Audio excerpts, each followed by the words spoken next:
السلام عليكم، ازيكم عاملين ايه؟ سريعا كده الزمالك اول امبارح بيقيل ايمن الرمادي. طبعا انا شايف طبعا كابتن ايمن الرمادي مش شبه الزمالك خالص من ساعه ما جه بصراحه.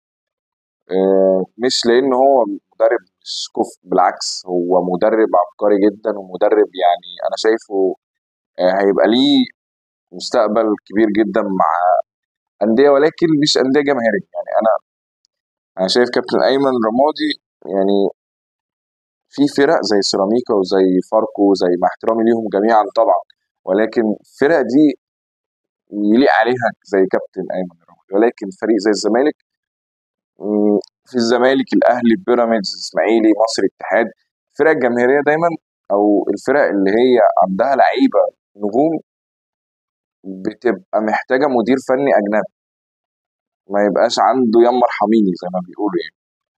فكان ايمن كابتن ايمن طبعا يعني فاز طبعا مع الزمالك بكاس مصر، طبعا بطوله تحسب له، واتمنى له طبعا التوفيق لانه مدير فني محترم جدا، بيفكرني بكابتن ايهاب جلال الله يرحمه.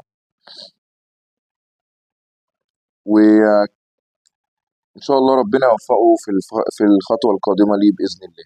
ميدو يعلن عدم استكمال مشواره في لجنه التخطيط. يا جماعه، ما تقليد الاعمى وحش بجد. يعني ان احنا نقلد فريق زي النادي الاهلي، منظومه سيستم، مؤسسه كبيره زي الاهلي، لازم نقلدها صح. نبتدي يعني نجيبها من تحت، نشوف العيوب فين والسلبيات وكل حاجه وحشه نعدل فيها جوه الفريق، ما نقلدش وخلاص يعني. يا ريت تلغوا اصلا لجنه التخطيط دي وتبتدوا واحده واحده بالراحه. يعني ما بلاش ايه اللي هو ايه احنا عاملين ايه، كشك كده جميل من بره وشكله حلو، وجايبين واحد ابن ناس واقف فيه شكله وسيم، وجوه في الكشك الدنيا خربانه ومتكركبه.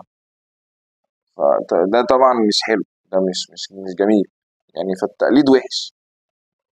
عملت ايه لجنه إيه؟ انا اصلا في لجنه التخطيط عندنا في مشاكل في النادي بتاعنا في الاهلي، في مشاكل وفي حاجات كتير احنا مش راضيين عليها، وصفقات كتير بتروح مننا وصفقات كتير عايزينها. فلجنه التخطيط عندنا احنا بينا وبينها مشاكل. فانتوا عشان تعملوا زينا ده انتوا محتاجين سنين ضوئيه عبال ما توصلوا له يعني.